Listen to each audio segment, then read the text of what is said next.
In this module, let's talk a little bit more about the back-end keywords. These are the keywords and the data that the customer actually doesn't see, but Amazon allows you to add to supplement your listing, to help it index better, to help it sort better, to help it filter better.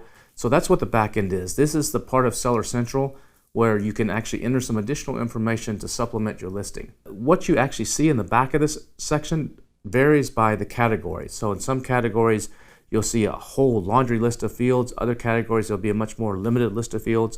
You don't have to fill everything in, but you want to fill in as many as you can that are relevant to your product. Some of it won't be relevant at all, but anything that's relevant to your product, you want to fill in as best as you possibly can. Now, if you don't see everything, when you first log into the GUI, you actually can click the Advanced View.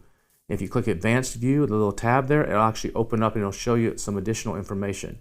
Or if you're using a flat file or the Excel files that you can upload the information to Amazon, you'll have everything in those files.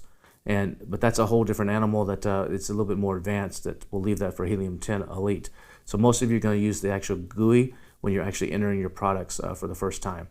Amazon also recognizes most plurals and word stems. So for example, they'll often recognize the word cat and cats as the same word.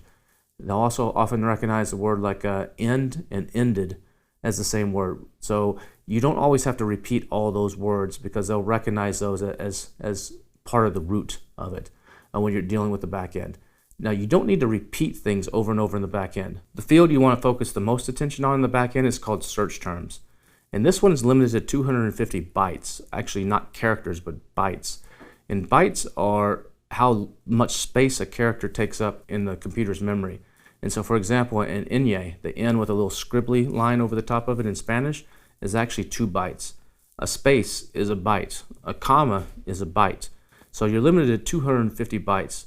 The listing optimization tool that Helium 10 has will actually help you make sure you stay within that limit, because if you actually go over, the entire list of search terms actually may not be indexed. Now, what you want to put in these search terms, the additional data that you couldn't get in your listing. You don't need to repeat anything from your title or from your bullet points or your description. So whatever you didn't use there, but it's still relevant, that could be some misspellings, it could be some alternate slang terms, it could be some of your other brand names, Spanish words that are relevant to your product.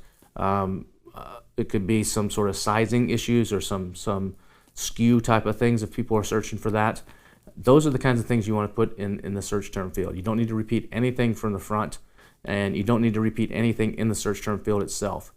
You can separate these by spaces. I would not separate them by commas because that takes up an extra byte. So just separate each one of them by spaces, and that's good enough. Even if you have a 2-word keyword and the next one is 2-word keywords, it's going to be word space word space word space word. That's totally fine. You also want to make sure you don't use propositions like a and the or and or any of those kind of words. Those are totally not necessary.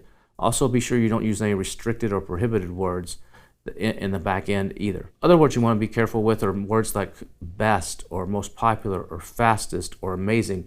Those type of words should not be used in any of your keywords or any of your listing either. Another thing you got to be very careful of is not to use brand names. Unless the brand name is yours, don't use your competitors' brand names. Don't use other big name brand names in the back end in any of your search term fields, or for that matter, anywhere in your listing. If you do need to use a brand name because maybe you have a product that goes with a brand name, for example, if it's an iPhone charger, you actually cannot say iPhone charger on Amazon, because that would infer that it's made by Apple because it says iPhone charger. But what you can say is charger compatible with iPhone. So something like that, if you need to use a brand name, would be okay. But just sticking the brand name back there for the sake of sticking it back there, hoping to get indexed or show up in some of the pages of another brand, is a big no-no on Amazon.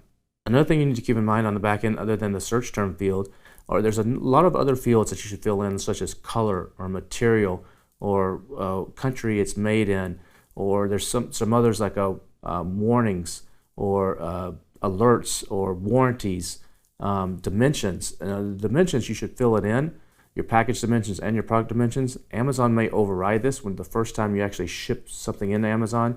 They'll remeasure it and they may update that. But I would go ahead and enter that stuff in there as well.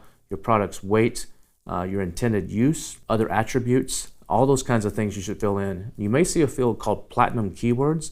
If you see that field, you can leave that out. That's an old legacy thing from the old days, and very few people can use that. Amazon, if you put something in there, Amazon will just ignore it.